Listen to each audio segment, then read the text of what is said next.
yo les digo que la información es el commodity más valioso y que la historia, bien estudiada, sirve para la política, por algo es. No es como que las generaciones que vienen son originales, sino que nuestros errores eh, son cliché. Cumplimos ciclos. Fíjense una cosa, la gestión de Alberto Fernández tuvo uno o dos puntos de inflexión. Una cuestión fue la de Vicentín, que mostró debilidad inútilmente porque se compró una escena de vulnerabilidad innecesaria, porque en esas cuestiones se procede o no se procede, no muestra uno este ir y recalcular que no, a ver, no provoca más que murmuraciones. Esa fue una batalla innecesaria perdida. Y lo mismo, otro suceso estratégicamente muy torpe y que para mí contribuyó a cierto declive en la gestión fue la enemistad, la pelea inútil, estéril con su aliado, Larreta, por la coparticipación. Error que está cometiendo hoy Milei, en donde la nación se niega a pagarle lo que le debe a la ciudad autónoma y esto sumado a la asignación del hijo, promesas incumplidas del incestuoso milagro del sufragio universal, ha provocado, bueno, un total, ya había provocado un total alejamiento de Macri, porque entre nos, Cristina está hace mucho más preocupada por sostener a Milei que Macri, ¿no? Bueno, y además de todos los maltratos, etcétera, de Milei, bueno, que Macri vuelve a presidir el PRO, se quitan a Bullrich, lo que yo avisé que iba a pasar, Cuando comienza esta pelea estéril que nunca termina bien por la coparticipación en la ciudad, bueno, se acelera un poco el golpe de Macri al gobierno. Ese día se había reunido con intendentes, gobernadores. Son cuestiones que nunca terminan bien. La coparticipación con la ciudad, esa pelea estéril, nunca termina bien. Otra cuestión que yo recuerdo muy bien, ¿cómo fue que Cristina ascendió a candidato de manera no oficial a Alberto? En un discurso, cuando estaba presentando su libro, y de la misma manera ascendió a Milei a candidato presidencial subiéndolo al ring en un discurso a finales del 2022, principios del 2023. Milei fue un error de cálculo. Lo que no consideraron es que Milei no solo podría destruir al PRO, sino todo lo que tocara. Ahora bien, ¿cuál es la situación presente? Bueno, hay una necesidad tirante de disputarse a Villarroel por el siguiente motivo. A ver, por un lado, hay que ser sinceros, no hay nadie que esté más interesado en sostener esta gestión que el kirchnerismo.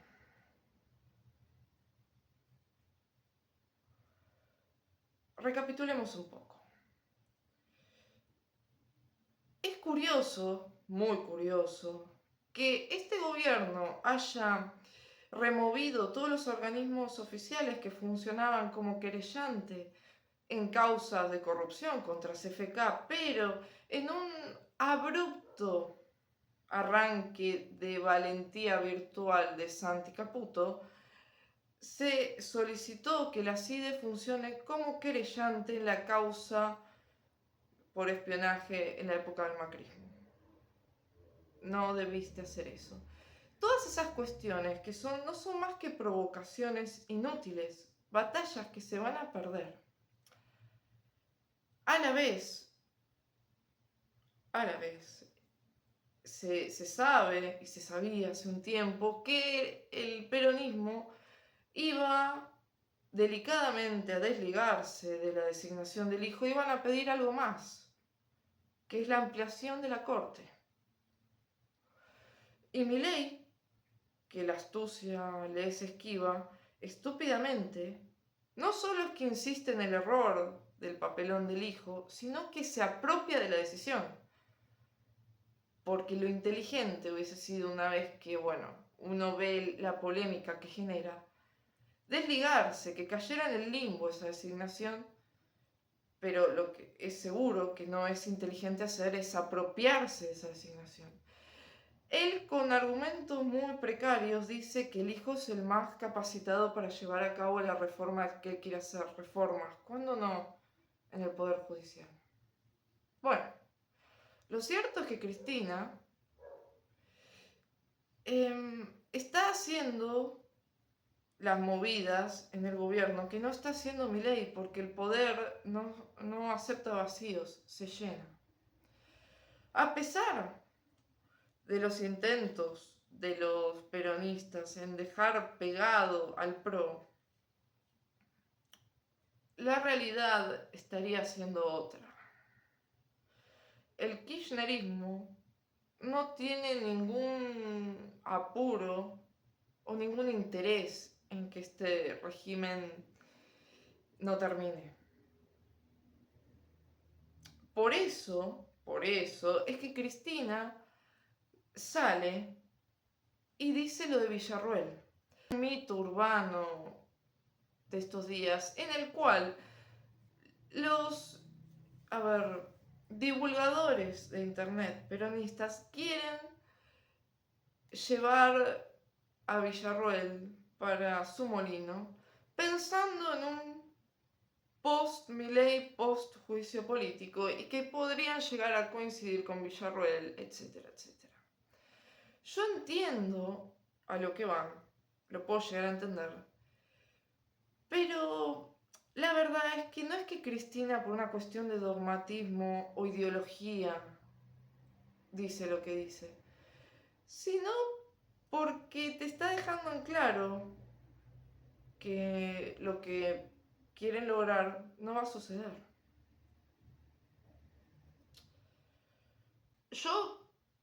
Ustedes saben que les he dicho más de una vez que Villarruel no tiene poder, ni lapicera ni billetera. Y que por más de teorías conspiranoicas que se hagan, Vicky está muy contenta en ese lugar, pero es un poco far-fetched. Ahora bien, lo que yo sí celebro en esta nueva postura de los peronistas de la red es que se han desprendido un poco del sectarismo que los ha llevado hasta acá. Y eso es algo para recalcar, porque si hay algo paralizante, es el sectarismo, en el cual no creen los dirigentes, ¿no? Pero que les ha quemado el cerebro a los votantes. No sirve, no funciona. Igual Milei sí actúa así.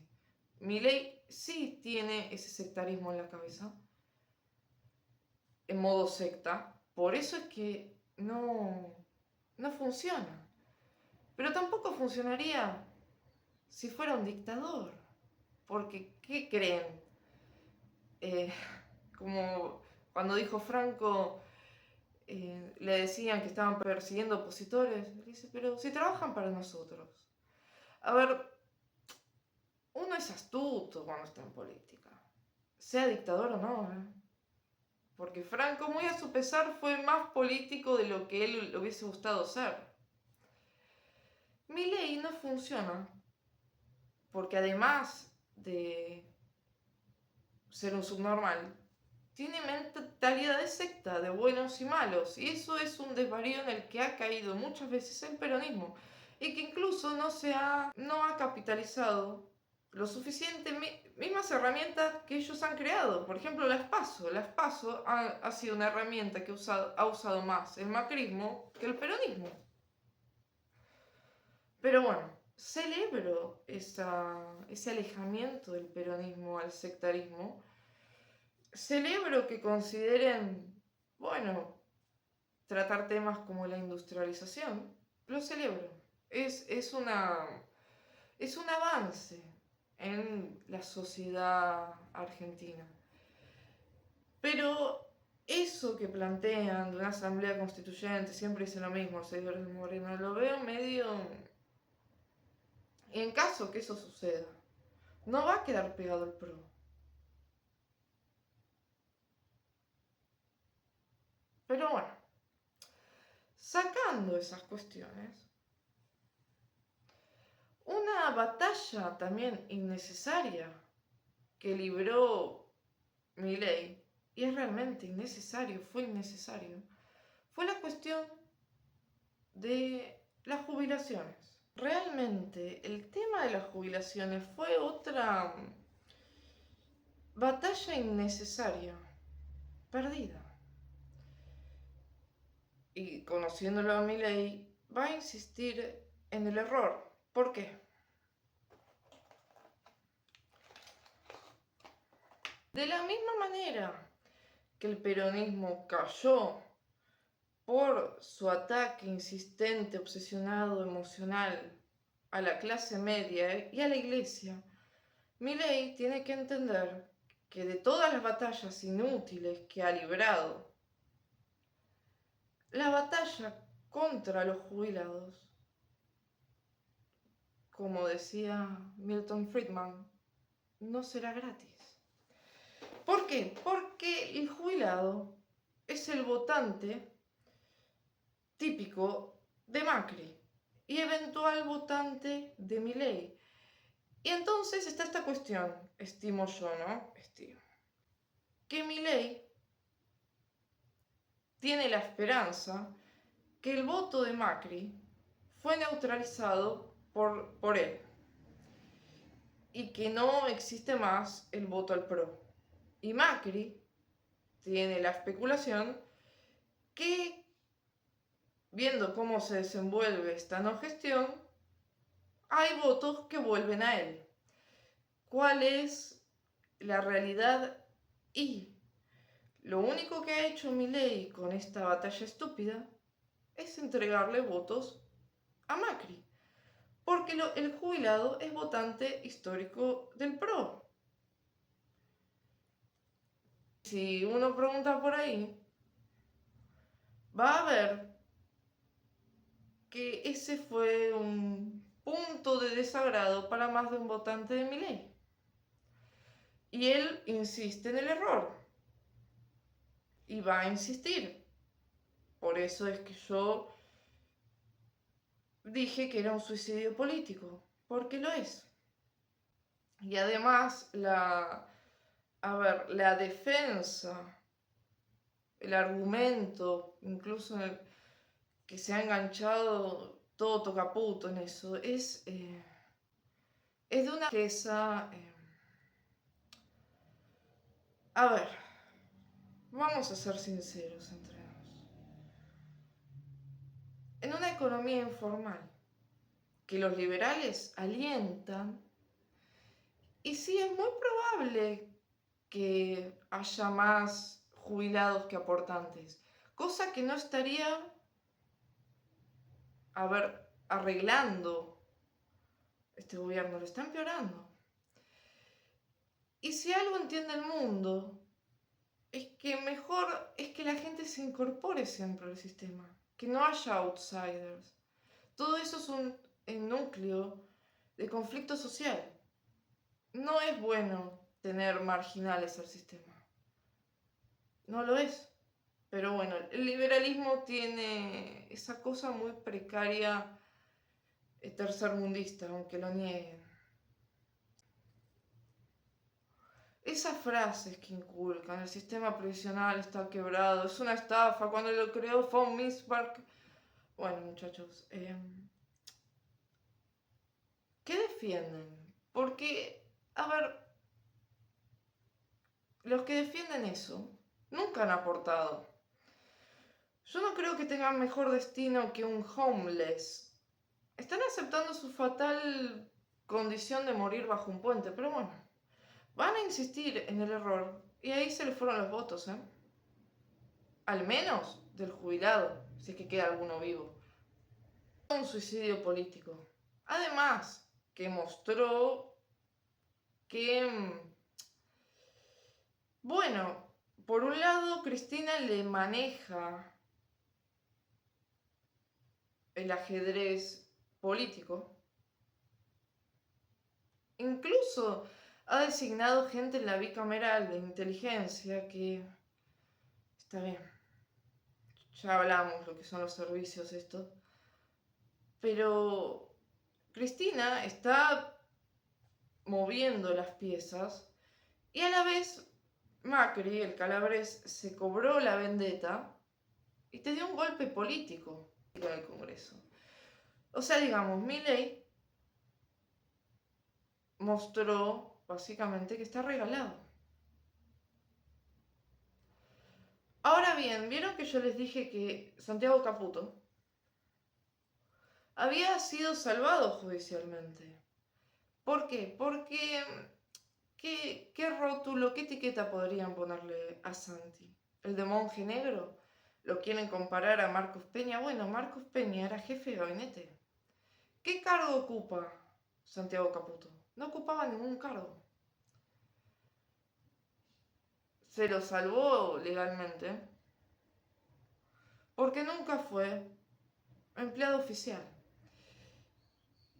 Y volviendo un poco a los temas de servicios de inteligencia, que mi intención es en estos días hacer más videos acerca de diferentes agencias de inteligencia en el mundo. El problema de los servicios de inteligencia es, además que a los argentinos nos encanta todo ese tema, es como que tiche de parecer misterioso, o que les encanta que les digan que uno es servicio de inteligencia, o sea, en efecto, se ha desvirtuado muchísimo. Y no era ninguna solución, como se planteó en su momento, disolver los servicios de inteligencia. Voy a volver un poco sobre este tema. En primer lugar,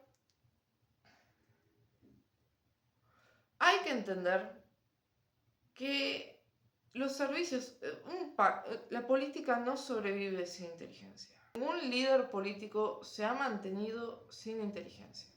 Un país sin inteligencia es un chiste, es un casino con constitución. ¿Qué decíamos en videos anteriores? ¿Qué es la función de los servicios de inteligencia? Bueno, prever, determinar qué es una amenaza y qué no, tanto una amenaza externa como interna. Esa es la función a grandes rasgos de los servicios de inteligencia, que también debe contar con una contrainteligencia, que eso es muy importante, que es, por ejemplo, el rol que desempeña el FBI en Estados Unidos. No fue, no hizo un gran favor que se llenara a la CIDE o luego la AFI de militantes o amateurs porque se la quería purgar, porque se dejó de confiar en los servicios de inteligencia. Porque acá hay un problema. Es lógico y es lo que suele pasar en el mundo, que los servicios dependan del presidente. Es así. En general dependen del Ejecutivo. Ahora bien, la tentación en la cual se ha caído es esta, morbosa curiosidad, necesidad de saber los secretos de la vida no privada, sino la vida secreta, del que te cae mal y del que te querés cobrar un favor. Ese es el problema. que se confunde los intereses partidistas personales con los intereses del Estado. ¿Y cuál es el problema de eso? Bueno, que la casa tiene vida propia y que ese poder que diste, bueno, el presidente pasa. No es serio. No es serio y se te vuelve en contra. Ahora, esto también tiene una pata judicial. Y a la vez, la contrainteligencia tampoco funciona de contrainteligencia. Porque en caso, por ejemplo, que se quisiera purgar por cuestión de corrupción, manejos, bueno, ahí debe funcionar el control de la contrainteligencia, porque es sabido que tienen información que puede ser perjudicial. Bueno, no, todo eso no existe. Y el aparato informal, que es en realidad con el problema que ha lidiado este gobierno, ese aparato informal no se ha podido neutralizar nunca. Las fuentes, porque son fuentes inorgánicas, son un problema y van a seguir siéndolo. La mayor confusión parte de esta cosa muy argentina, muy estúpida, de querer jugar al capo mafia cuando llegan al poder, que te traen una carpetita muy antigua, porque es todo muy antiguo, muy precario, sin tecnología, y uno cae en la tentación de cobrarse una vendetta personal. Y bueno, sí, después el presidente pasa. ¿Quién te dice que ese poder, esas confesiones, no se te van a volver en contra? Pero nada de eso tiene que ver con los intereses de la nación. Nada de eso tiene que ver con los intereses de la nación. Del Estado, no del partido circunstancial. Y no era ninguna buena idea en su momento querer desmantelar los servicios de inteligencia. No, esto ya no es un país, es un casino con constitución. A todo esto, Caputo no transfirió los fondos para pagar a los bonistas. En estos días salió una agencia a decir que es muy probable que Argentina no pueda pagar lo que debe. Si recién se dieron cuenta qué lento van, porque es obvio que no puede pagar lo que debe, que Macro también se va del país, que los presidentes de los países vecinos ningunean a Milei, lo esquivan, no quieren reunirse con él. Pero los trolls de Casa Rosada creen que Milei es un emperador. Estoy rodeada de imbéciles. On my orders, the United States military has begun strikes against Al-Qaeda terrorist training camps and military installations of the Taliban regime in Afghanistan. These carefully targeted actions are designed to disrupt the use of Afghanistan as a terrorist base of operations and to attack the military capability of the Taliban regime. They're intended to frighten our nation into chaos.